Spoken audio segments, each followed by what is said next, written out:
Welcome back to the broadcast, and we're talking friendship with Kim Gatlin and Melanie Ross Mills. Kim, I've got to say to you, you know that title, Good Christian Bitches, I just thought, why in the name, what were you thinking to put that in there? But you had a reason for doing that, didn't you? I really did. I just felt like people, I knew so many adults who'd grown up in a Christian home and they'd grown up in a faith-based family. And it's like when they became adults and they had the option as to whether or not to go to church or raise their children in a Christian home, they opted not to. And it was usually because they had some hurt story about, you know, somebody who was a big Christian or big in the church had wounded them somehow. Because we know nobody's perfect. No. So anyway. Well, and what people do is they tend to blame God. And Yes. it's not God, it's the person. Yeah. And I did that. My first crisis of faith ever, my entire life, was over this thing with my Christian girlfriends being hateful and gossiping. And that's why I wrote the book, because all of a sudden I was like, you know what, I've been mad at God, and God hadn't done anything. Didn't you do know? nothing. It was his people that were not being good ambassadors. And let me ask you something, because I want to ask you, do you expect people, friendship, to give you what you give it? Do you I have made that over mistake. expectations? I did not realize it, but yes, I was really bad about not realizing that I expected. I feel like I give a lot to my friends. I'm a really good friend. Anybody that knows me will tell you I'm a really good friend. She overgives. And I have a tendency to expect similar in return without, a lot of the times without voicing what my expectations are. I just assume they're supposed I to know, but there's a subconscious thing that you give so much because you really believe people will give it back to you. I think I'm right about this, that there's an expectation, maybe not conscious. What do you feel about that, Melanie? I think if we're not aware of it, that's highly, highly probable.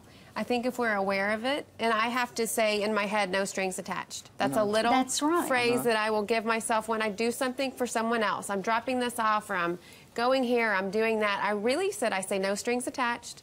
No strings attached. So I'm not getting disappointed. I don't have expectations of them even writing me a thank you card. I've even let go of thank you cards. I mean, even just paying attention and being aware. A lot of this is about self-awareness. And once we have this tool in our toolbox, we can take it with us really the rest of our lives. And so it's very important, I think, to let go of expectations because it just breeds disappointment. Do you apply that in marriage? I do. I try to expect from my husband in a healthy way what he's capable of giving. Yes.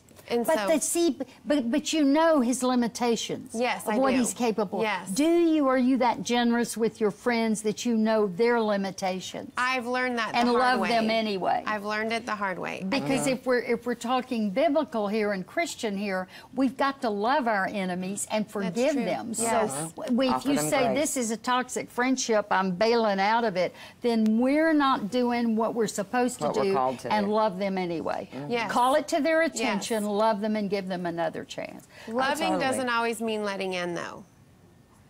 Because no, you can that's love true. with boundaries. Yes, that's true. If it's not healthy, it's not good for anyone. Well, if you can't trust somebody, because this is all about trust we're talking here. Yes. I mean, we could talk on this forever. And I want to tell you, Melanie... We'll be back tomorrow. Just kidding. Melanie, you're doing counseling and groups. I have workshops in April, and you can go to thefriendshipbond.com to get all the information. Friendshipbond.com for your, and I think it'd be great. Kim, you're coming out with a new book. I'm not even going to say what the title of this book is. I might even change it for you, Susan. Oh. You can take full credit if I change it. You can find out more about both of these women by going to thebroadcasttv.com. They're worth listening to. They seem to mirror our own problems, and they found a way to live with them the way we hope we can. Just click on today's links. We'll be right back. Thank you. Thank you, Susan.